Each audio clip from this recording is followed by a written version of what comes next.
네, 오늘 말씀 시작하겠습니다. 2026년 신년 예배 말씀을 시작하는데요. 오늘 말씀의 제목은 주님 편에 서다, 주와 함께 걷다, 이런 말씀입니다.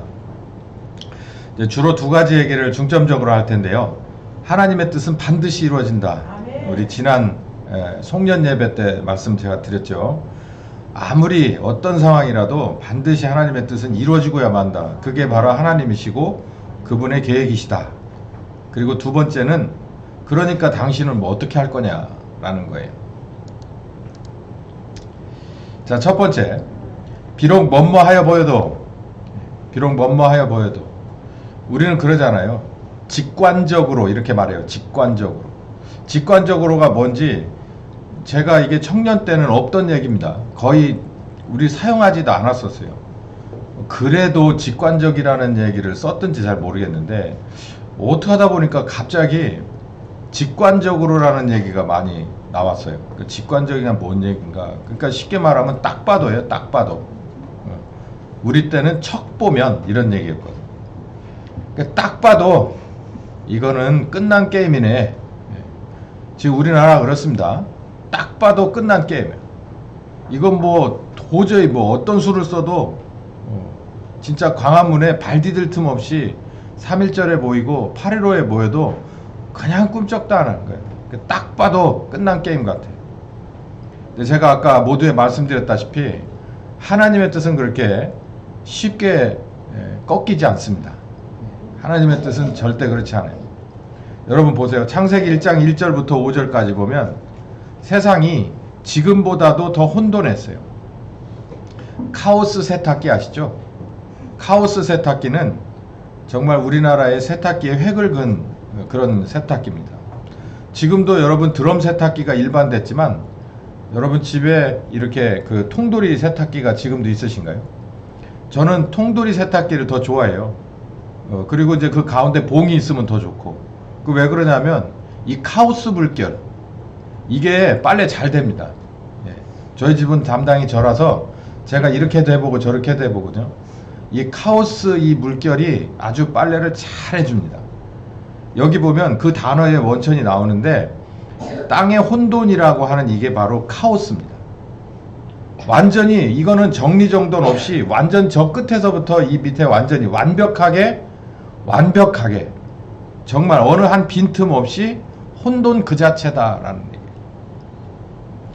이런 땅 속에서 그리고 공허했다, 희망이 없다. 흑암은 암흑이에요. 암흑.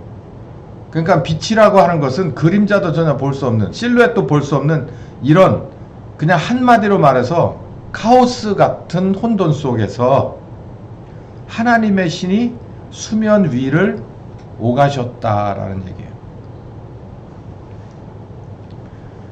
그러다가 어느 날 어디서부터 말씀의 한마디 들어옵니다. 하나님이 가라사대 빛이 있어라 라고 명령을 하세요.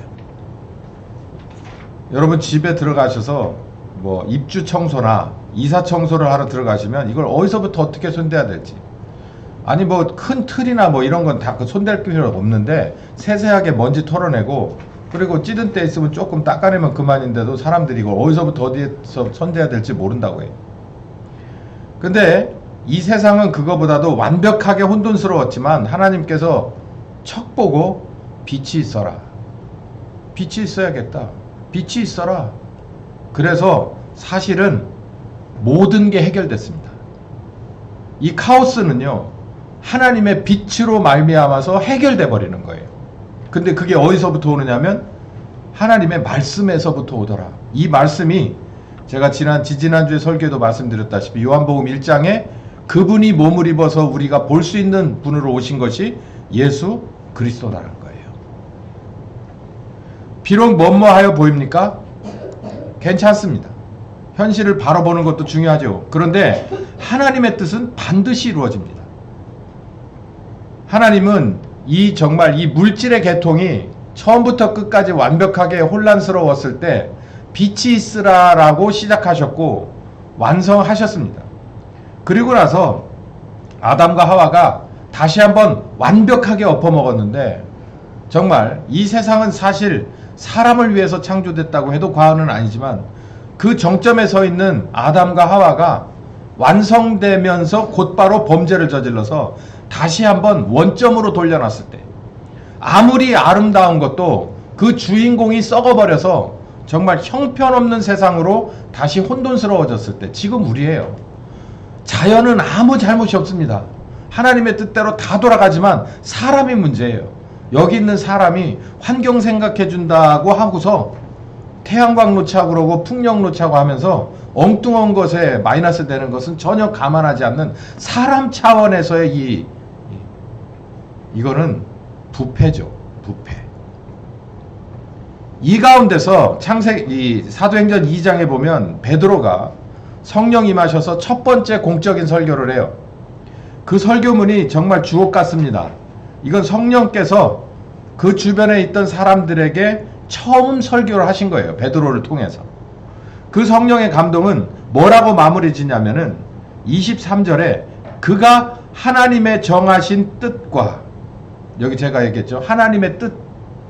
암흑 속에서 하나님이 빛이 있으라, 그리고 하나님의 뜻이 펼쳐졌듯이 저 끝에서부터 여기까지 완벽하게 다시 부패해버린 이 인간 세상에도 무엇으로? 정하신 하나님의 뜻을 따라서 예수님을 주와 그리스도와 되게 하신 바로 이 십자가 사건과 부활 사건으로 말미암아서 하나님의 뜻을 펼쳐내셨다는 거예요. 여기서 우리는 아주 중요한 걸 알아야 돼요. 실마리를 찾아야 됩니다. 어디서부터 어떻게 손을 대야 될지 모르는 것도, 천리길도 내가 올바른 방향과 올바른 스텝 한 스텝부터 시작하는 거예요. 세상을 보면 그렇습니다. 뭐 나 문제뿐만 아니라 우리 가정의 문제뿐만 아니라 이 우리나라뿐만 아니라 전 세계가 얽히고 설켜서 이걸 어디서부터 어떻게 손을 대야 될지 모르는 거예요. 이게 적당히 힘으로 어느 한 나라를 무너뜨리고 새로운 정권을 갖다 세워놓는다 그래서 될 문제가 아니에요. 어느 한 사람이 해결할 수 있는 정도의 문제가 아니라는 말이에요.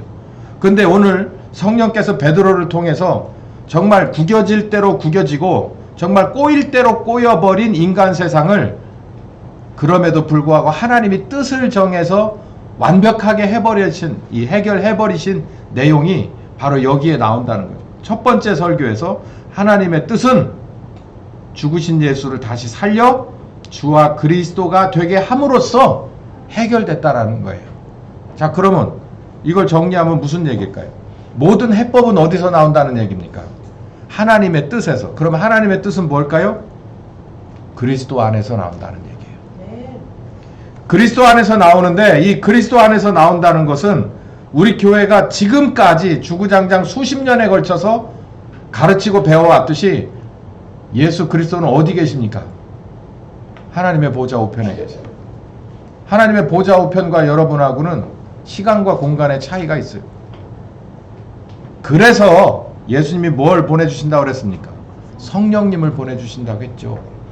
그 성령님의 시대입니다. 바로 이 설교가 누구의 설교인 거예요?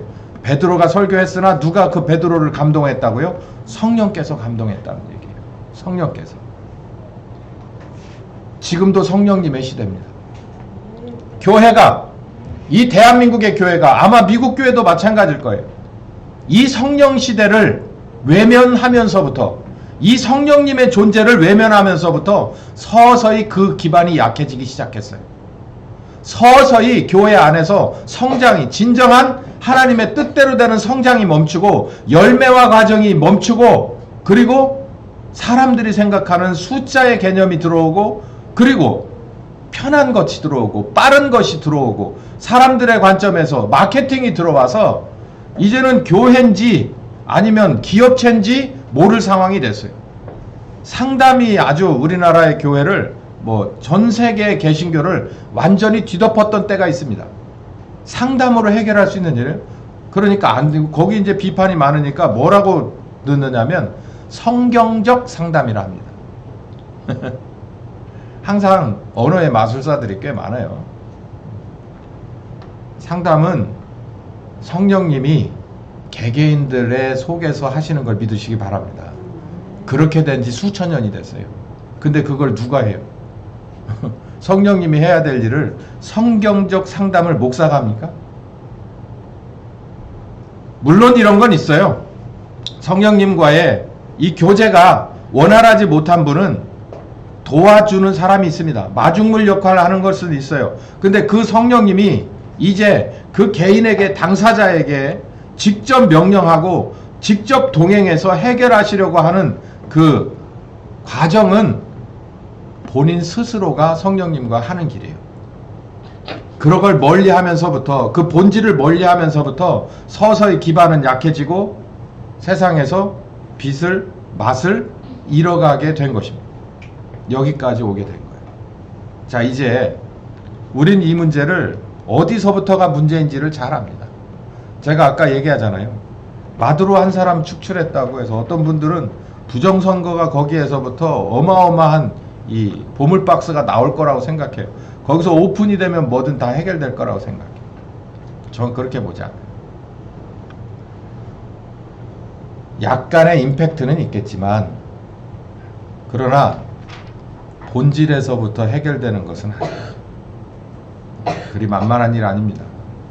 하나님의 뜻은 반드시 이루어지는데, 이 성경에서 말하듯이, 이 베드로가 사도행전 2장에서 말했듯이 십자가에 달려 죽은 예수를 주가 되고 그리스도가 되게 하셨다라고 하는, 바로 이 말씀 안에 있는 걸 우리는 기억해야 됩니다. 자, 그러면 당신은 무엇을 해야 되겠습니까? 첫 번째, 주님의 편에 서야 됩니다. 편가르기 시대예요. 지금 편가르기 하지 말라고 그러잖아요. 정치 용어도 참 재밌어요. 언어의 마술사들이 많습니다. 이 편을 가르지 말래요. 우리는 어려서부터 편 가르는 거 배웠습니다. 저는 학교 가기 전부터 동네에서 편 가르기를 배웠어요. 그러니까 우리 동네 머시매들, 또 옆에 동네 머시매들이 가끔 패싸움도 합니다. 편이 완전히 갈라지는 거예요. 근데 지금은 어찌됐든 간에 섞여야 된다고 가르쳐요. 섞여야 된다고. 섞일 게 따로 있지. 어떻게 물하고 기름이 섞여요? 거기다 화공약품이라도 넣어가지고 섞어요? 그러면 다른 물질이 되는 거예요. 특히 이 신앙의 문제는 절대로 섞일 문제가 아닙니다. 우린 그럴 수가 없는 상황이에요. 그런데도 불구하고 세상은 우리에게 섞이라고 말해요. 섞이라고. 대부분의 네 편도 아니고 내 편도 아니고 나는 예수 편이라고 주장하는 교회의 특징이 뭔지 압니까? 그것도 언어의 마술사예요. 그것도 틀린 말은 아니에요. 우린 예수 편이 맞아요. 그런데 우리는 섞여야 되는 것을 늘 강요받아 왔기 때문에, 그리고 우리들 스스로가 그걸 인정하고 들어갔기 때문이에요. 여러분, 분명히 편을 잘 갈라서야 되는데 주님 편에 서시기를 예수님의 이름으로 축원합니다. 제가 아까 말씀드렸죠. 좌측에 서 있는 사람들은 말할 필요 없어요. 그건 일종의 정신병이니까. 그거는 쓸데없는 정신병이니까 그 교만으로부터 잉태된 정신병의 발로예요. 그러니까 내두고 우측에 서 있는 사람들에게서도 이걸 알아야 돼요. 제가 아까 얘기하잖아요.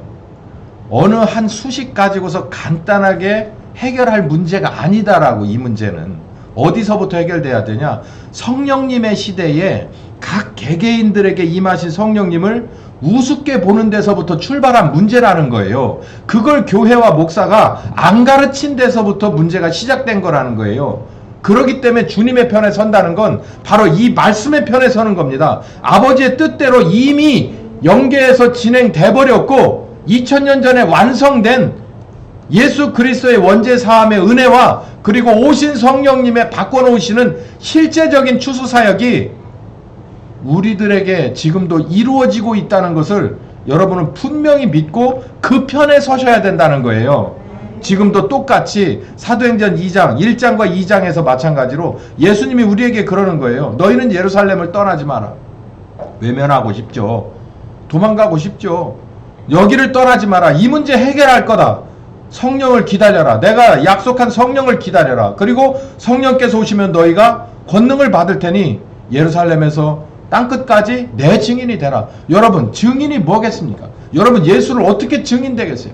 예수님은 지금 보좌 우편에 계세요. 논리로 얘기할 겁니까? 성경책 들고 얘기할 거예요? 이런 때는 지났어요. 이제 대한민국에서는, 특히 대한민국에서는 성경책 들고 얘기할 때가 아니에요. 성경책은 이미 자기들 휴대폰에 다 있잖아요. 교회 한 번쯤 안 나가본 사람들하고는 얘기할 것도 없고, 교회 수십 년 다닌 사람들 앞에 가서 얘기해줘요. 지금은 성령님의 시대고 애초부터 그렇게 하나님이 계획했는데, 당신에게 있어서 성령님은 어떤 존재냐고 얘기해줘야 됩니다.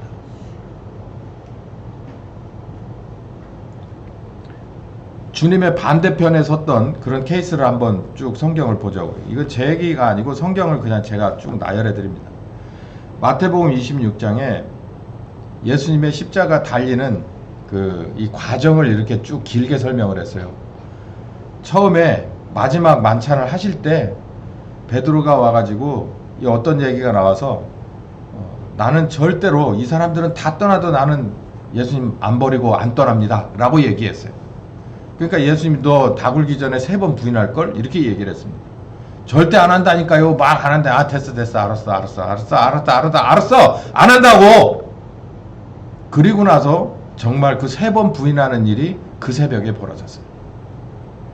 여기가 바로 그 얘기입니다. 56절에서 58절까지 제자들이 예수님을 잡으려고 그 유다가 파놓은 함정에 빠졌을 때, 사실은 예수님이 알아서 들어간 거지만 제자들이 다 예수님을 버리고 도망했습니다. 그리고 베드로는 특별히 멀찌감치 예수님을 쫓아서 대제사장의 뜰밖에 이렇게 보고 있었어요. 저 예수님이 어떻게 되는가. 차마 멀리 도망가지는 못하고 엠마오로 내려가거나 이러지는 못하고 저기 멀리서 이렇게 쫓아갔어요. 저 양반 어떻게 되나, 이거 도대체 어떻게 해야 되는 상황인가. 이래서 멀리서 주님의 반대편에 서다. 원래는 어느 편에 서 있었어요? 베드로가 자기가 죽어도 예수님 안 버린다고 예수님 편에 섰다는 거예요. 그러니까 예수님이 뭐라 그러냐면 너 내 반대편에 서게 될걸, 이렇게 말하는 거예요. 진짜 반대편에 순식간에 서버렸어요. 여러분, 우리 이걸 기억해야 됩니다. 베드로가 예수 안 믿던 사람이 아니잖아요. 베드로가 예수님의 온갖 말씀 다 듣고요. 베드로는 1등 제자예요. 누가 뭐라 그래도. 그런데도 불구하고 순식간에 반대로 서버리잖아요. 이거 왜 그랬겠습니까? 물론 마지막에는 그렇게 되지 않았죠. 다시 예수님이 다시 불러다가 재교육을 시키고 초대교회의 리더로서 끝까지 순교의 길까지 갔어요. 그건 분명히 이제 해피엔딩이 됐는데 순식간에 반대편에 서버린 거예요. 이건 뭔가가 빠져 있는 거예요. 2% 부족한 거예요. 그게 뭔가를 우리 빨리 점검해야 됩니다. 우리도 순식간에 이 베드로처럼 주님의 반대편에 설 수 있어요. 오늘 첫 번째 우리 주제가 뭐예요? 주님의 편에 서라는 거예요. 주님의 편에. 우리가 주님의 편에 서 있어요. 특히 우리 교회는 주님의 편에 서 있어요. 성령님에 관한 얘기를 시작부터 했으니까, 나를 부인하고 십자가를 지고 그분과 동행해야 된다는 얘기를 계속 했으니까. 근데 여기 보니까 그런 사람 중에서 1번이 베드로였는데 어느 날 밤에 새벽에는 불과 몇 시간 뒤에 반대편에 서더라. 뭐가 문제냐? 제자들 중에 둘은 엠마오로 도망쳤어요. 이만큼 시야에서 벗어나지 않을 정도로 떨어진 게 아니고 완벽하게 시야에서 벗어나 버린 거예요. 이럴 법도 하죠. 이 사람들이. 여기 누가복음 24장에 이 엠마오로 내려가는 제자에 관한 분량이 꽤 많아요. 그걸 자세히 읽어보고 그 안으로 한번 기어 들어가 봅니다. 그러면 이 사람들의 마음을 충분히 이해해요. 거기 보면 무슨 얘기가 있냐면 나는 이 예수를 그리스도라고 분명히 믿었다 이거예요. 믿고 따라다녔어. 뭐 하기 전에, 이 도망가기 전에, 반대편에 서기 전에 베드로도 똑같이 그리스도라고 믿고 갔다니까. 주는 그리스도시고 살아계신 하나님 아들이라고 믿고 따라갔는데 어느 날 순식간에 공든탑이 무너져서 반대편에 서게 됐어요. 엠마오 사람은 반대편에 선 게 아니라 그냥 도망가 버렸어요. 꼬리야 날 살려라 그러고 막 도망가 버린 거예요. 이 사람들은 정말 굳게 믿었어요. 나는 그리스도라고 믿었다 이거예요. 그런데 어느 순간에 가 보니까 나는 엠마오에 가 있는 거예요.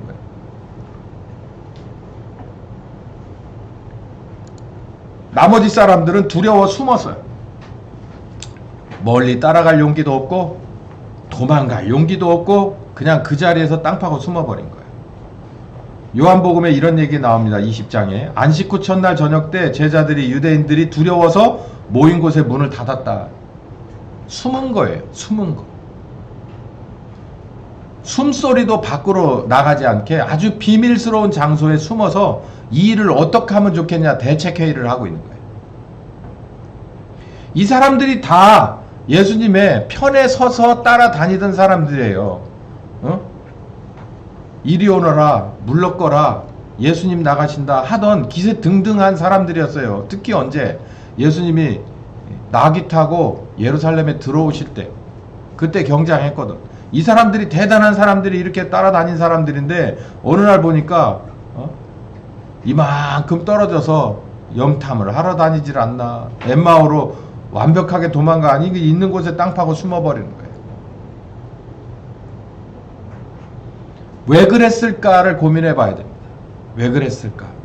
이거는 아주 이기적이게 생각해야 돼요. 지금 우리가 남 걱정할 때가 아니에요. 다른 교회 걱정할 때가 아니라 내가 주님의 반대편에 순식간에 설 수도 있다는 것을 고민해야 돼요. 어느 순간인가 이 사람들이 그러잖아요. 그 엠마오로 내려가는 두 제자가 나는 분명히 그가 그리스도라고 나는 믿었다는 거예요. 그래서 시간도 투자하고 돈도 투자하고 자기 마음과 정성을 다 투자해서 따랐다는 얘기죠. 그 이렇게 될 수가 있느냐는 거예요. 이렇게 될 수가 있느냐. 그러니까 하나님의 뜻과 하나님의 계획 속에서의 그리스도 되심과 이 제자들의 이 생각은 달랐다는 거예요. 그 그리스도의 정의가 다른 거예요. 자, 이 사람들이 이렇게 바뀌어요. 주님 편에 섭니다. 사도행전 1장 12절에서 14절 보면 제자들이 감람원이라 하는 산에서부터 예루살렘으로 돌아옵니다. 이 산은 예루살렘에서 가까 안식일에 가기 안까운. 여기 11절에 보면 천사가 뭐라고 말하냐면 예수님이 이렇게 공중부양돼서 올라가시니까 그걸 쳐다봐요. 우리 어렸을 때 비행기다 그러면 막 이렇게 쳐다봐서 보이지도 않을 때까지 보거든요. 그런 것처럼 예수님이 요만해져 이제 안 보이는데도 계속 거기만 이렇게 쳐다보고 멍하니 있는 거예요. 항공 멍 때리기, 비행기 멍 때리기 이렇게 하고 쳐다보는데 다들 여기만 이렇게 하고 쳐다보고 있으니까 천사들이 와가지고 흔들어 깨웁니다. 야, 니네 뭐해? 정신 차려. 그분은 이미 가셨고 오실 때가 되면 똑같이 저렇게 해서 내려오실 거야. 니네 이렇게 간 것처럼 또 내려오실 거라고. 그러니까 그제서야 정신 차리고 툴툴 털고 12절로 넘어오는 거예요. 우리 돌아가자. 어디로? 예루살렘으로 돌아가자. 주님의 편에 서기로 한 거예요. 여기서 다 흩어져 버리면 돼요. 자, 여기까지인 것 같습니다.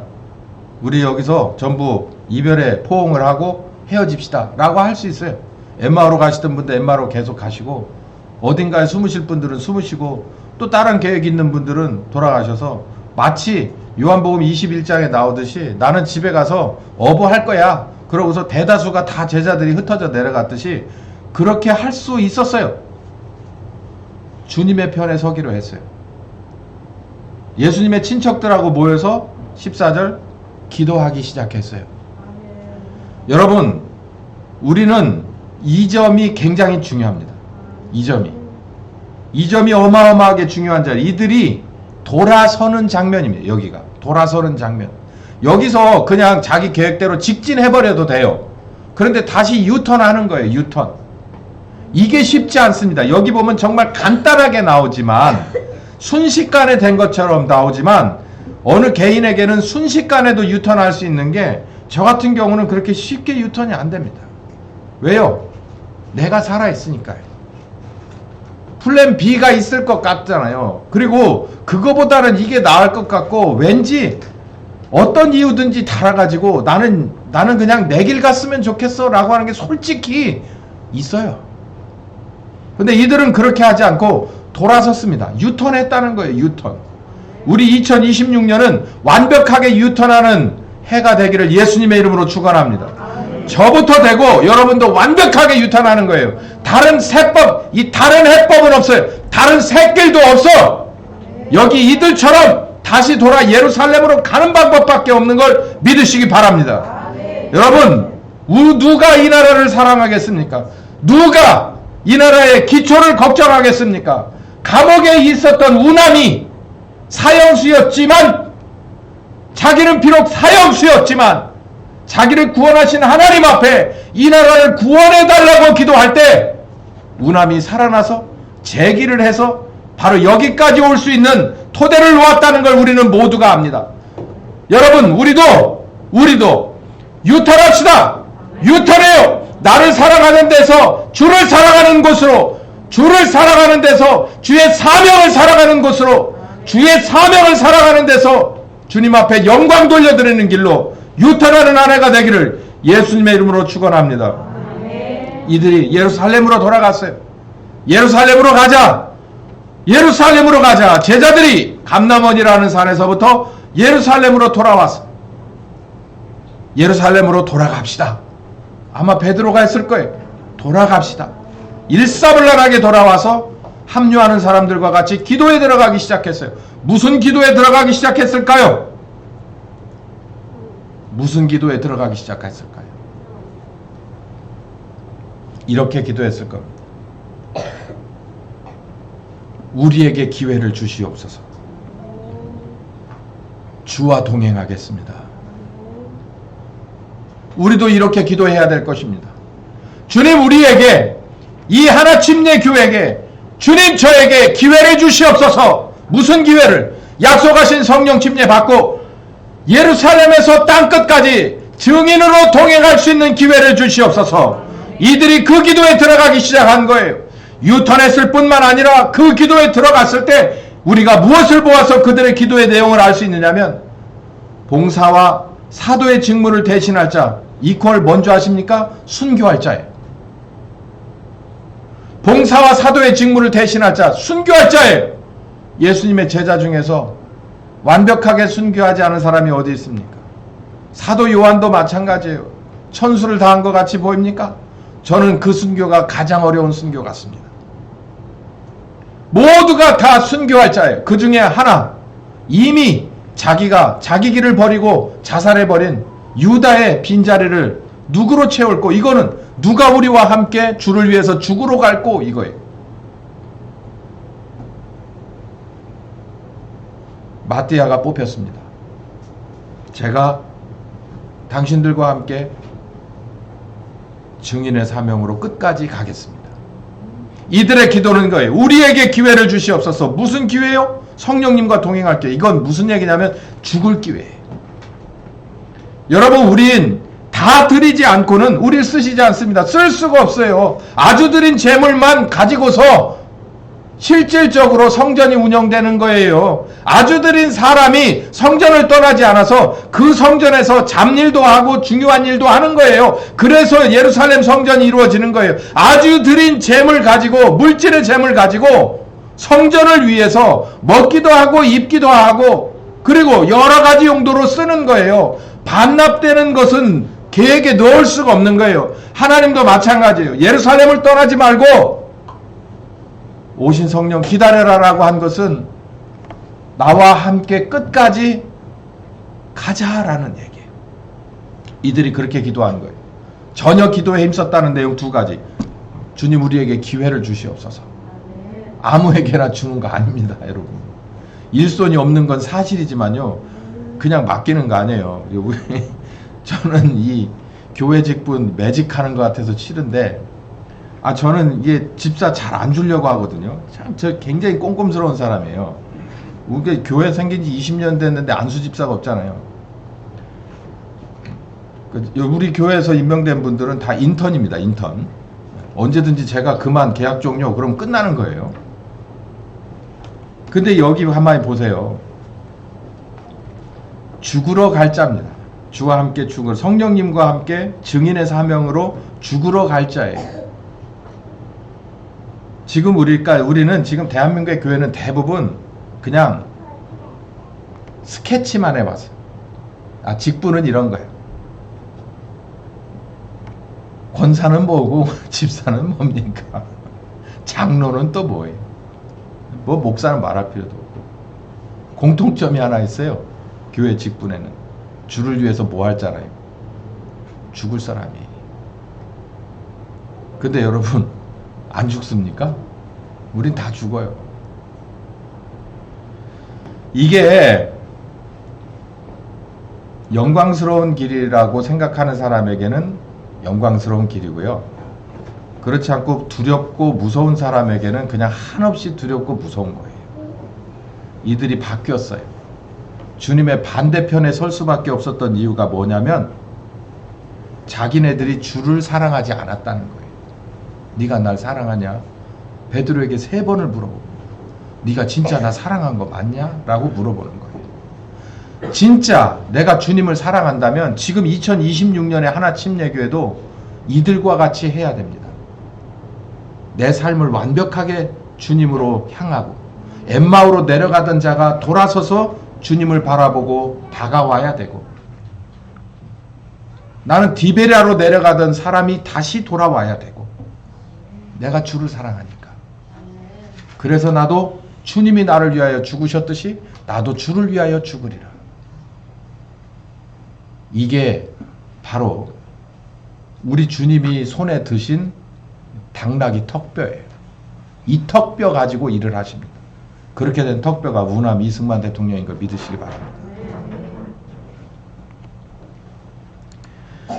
이들이 완벽히 바뀌어가네요. 사도행전 4장에 보면 읽어봅시다. 시작. 베드로와 요한이 대답하여 가로되 하나님 앞에서 너희 말을 듣는 것이 하나님 말씀을 듣는 것보다 옳은가 판단하라. 우리는 보고 들은 것을 말하지 아니할 수 없다 하니. 이렇게 극적이로 아주 정말 재판장, 그렇게 무서운 이 대법원 재판장, 헌법재판소 같은 그런 재판장 앞에서 이렇게 드라마틱하게도 할 수 있어야 되겠지만, 은밀한 곳에서, 아무 사적인 곳에서도 우리에게 이런 판단이 들어올 때, 네가 A를 선택할래 B를 선택할래 할 때 이렇게 해야 돼요. 대부분의 사람들은 불의하지만 너에게 유익이고 우리에게 유익이면 이 길을 따라가라, 이게 세상을 사는 방법이다라고 할 때 우리는 이렇게 말할 수 있어야 합니다. 부드럽게 말하든 아니면 아주 딱딱하게 말하든 우리의 행동은 바로 이렇게 나와야 돼요. 베드로와 요한이 말하는 거예요. 하나님 앞에서 내가 너희 말을 듣는 것이 맞냐? 하나님의 말씀을 듣고 따라가는 것이 맞냐? 나는 하나님의 말씀을 따라갈 수밖에 없다. 바로 이게 주님의 편의 선자예요. 뭘로 보여줬어요? 입으로가 아니라 행동으로 보여주잖아요. 행동.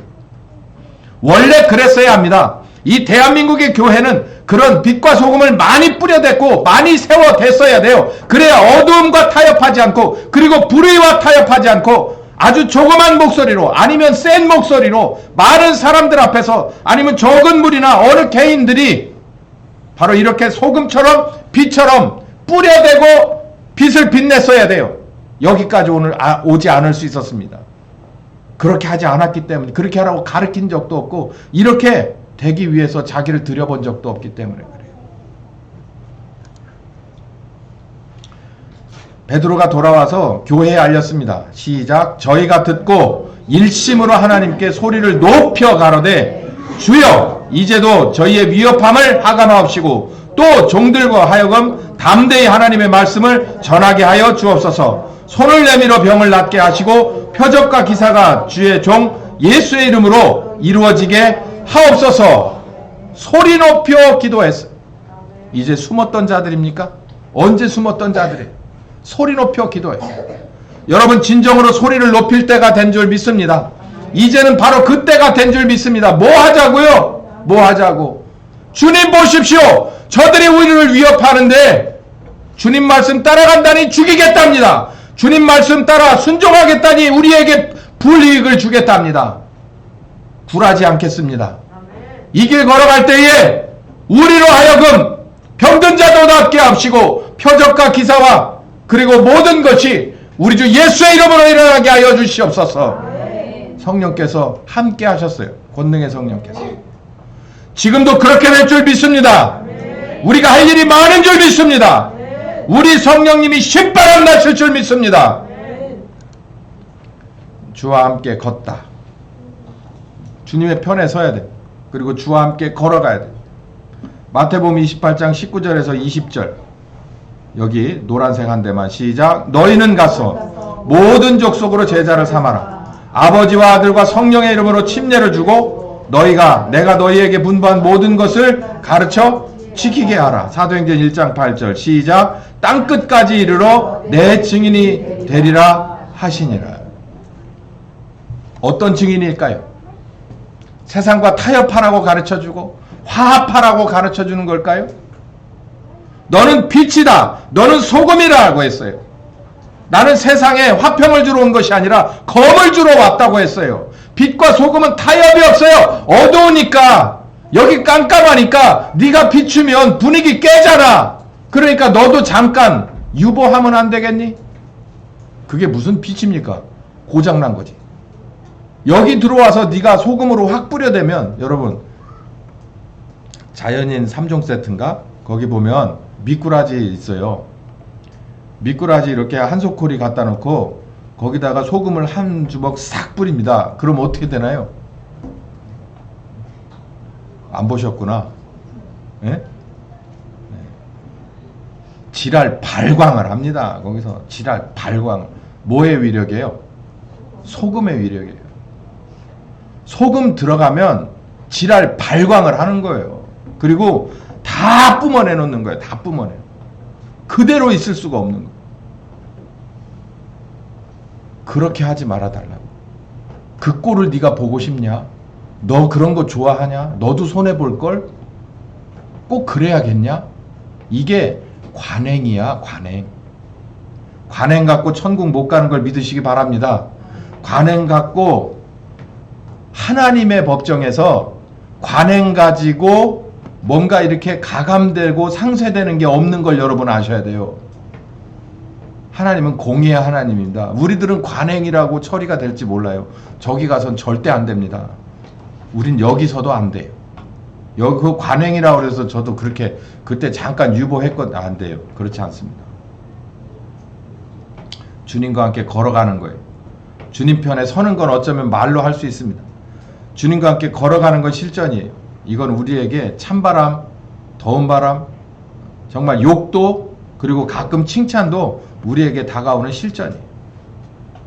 사도행전 2장과 4장에 교회가 운영되는 것이 이렇게 나오죠. 마지막으로 사도행전 5장에 보면은 이런 장면이 나옵니다. 이거 한번 읽어봅시다. 시작. 저희를 끌어다가 공회 앞에 세우니 대제사장이 물어 가로되 우리가 이 이름으로 사람을 가르치지 말라고 엄금하였으되. 왜 그랬을까요? 예수의 이름으로. 여러분 이걸 요거를 가만히 읽어보면요, 지금 세상이 보입니다. 왜 예수의 이름으로 가르치지 말라고 했을까요? 교회도 두 찔입니다. 예수의 이름으로 가르치는데 잘 가르친다라고 칭찬받는 교회가 있고, 예수의 이름으로 가르치는데 도대체 왜 그렇게 가르치냐라고 꾸중을 듣거나 제재를 받는 데가 있어요. 왜 그랬을까요? 세상이 제재하는 교회는 제대로 가르치는 겁니다. 세상이 권장하는 교회는 제대로 가르치지 않는 거예요. 왜 세상이 교회에서 예수의 이름으로 가르치는 것에 대해서 그렇게 극혐하고 칭찬하고 할까요? 예수에 대해서 예수님이 우리 보고 뭐라 그랬다고 그랬죠? 너는 빛이고 소금이래. 그러면 빛이 되라 소금이 되라고 가르쳐요. 그러면 세상은 어둡고 뒤죽박죽인데 그 가르침을 받는 교회를 칭찬하겠어요? 여기 그래서 말하는 거예요. 이 이름으로 사람을 가르치지 말라라고 엄금하는 겁니다. 너네 세상에 나가서 이 말씀 따라서 살지 않으면 너는 예수의 제자가 아니야 라고 제자를 삼아서 가르친다는 거예요. 철두철미하게 그렇게 가르치니까 그렇게 하지 말라는 거예요. 누가? 제사장이. 이거 뭐하고 연관되냐면 자기네 이거하고 연관되는 거예요. 자기네들 돈하고 이권하고 연결되는 거예요. 청렴 결백하고 온전한 사람이 들어오면 자기네들이 이걸 못하는 거예요. 베드로와 사도들이 시작. 베드로와 사도들이 대답하여 가로되 사람보다 하나님을 순종하는 것이 마땅하다. 할렐루야. 이렇게 고백할 줄 아는, 그리고 행동할 줄 아는 우리 교회가 되기를 예수님의 이름으로 축원합니다. 이렇게 해야 돼요. 베드로와 사도들이 마땅히 대답했어요. 이제는 예수님의 편에만 서는 것이 아니라 실질적으로 예수님을 증거하는 거예요. 나는 사람보다 하나님의 말씀을 순종하겠다. 이 대제사장의 서슬퍼런 이 앞에서. 요 파란색 시작. 우리는 이 일의 증인이요 성령도 그러하니라. 증인이죠. 증인은 입으로도 설 수 있지만 행동으로도 보여줘야 되는 겁니다. 마지막으로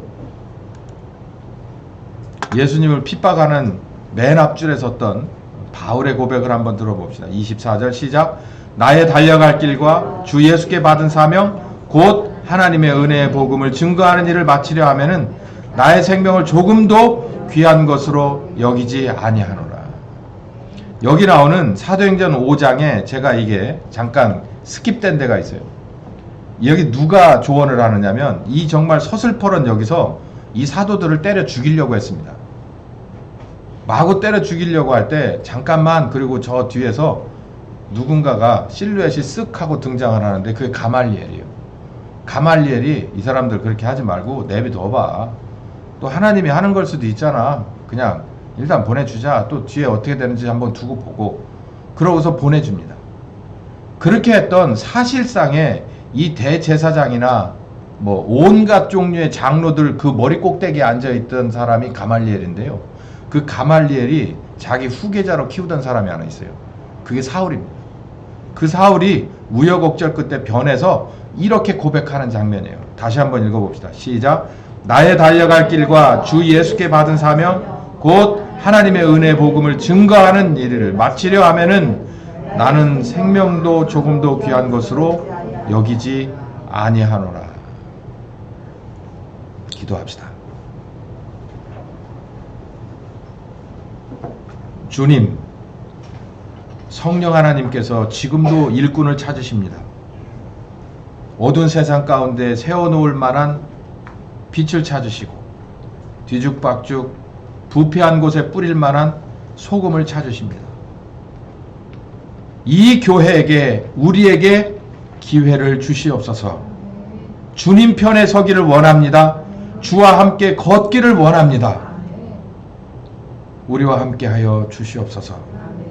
지금은 우리 주 예수 그리스도의 은혜와 아버지 하나님 극진하신 사랑하심과 성령님의 교통하시는 역사가 말씀과 같이 아버지의 뜻대로 땅끝까지 가기로 작정하는 기회를 달라 애원하는 한 10년과 가정과 교회 위에 그리고 우리 심강균 집사님 위에 함께 하시기를 예수님의 이름으로 축원하옵나이다. 아멘.